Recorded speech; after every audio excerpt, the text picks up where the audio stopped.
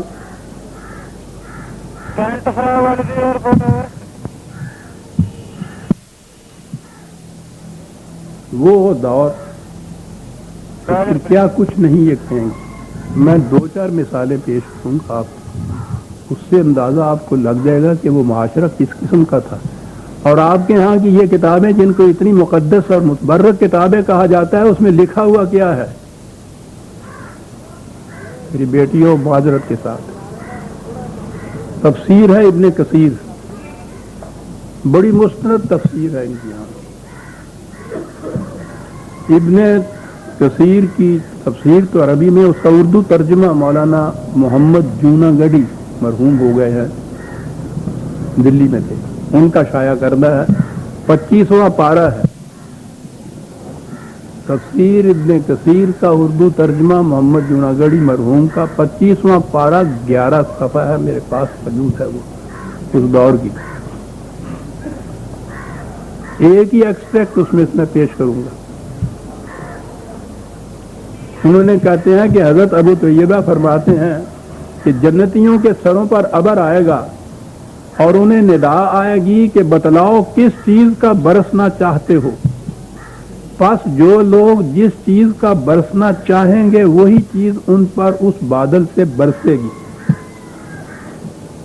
بادل میں سے برسے گی، یہاں تک کہ وہ کہیں گے کہ ہم پر، بیٹیوں موافق ہیں، ہم پر ابھرے ہوئے سینوں والی ہم عمر عورتیں برسائی جائیں، چنانچہ وہ برسائی جائیں گی.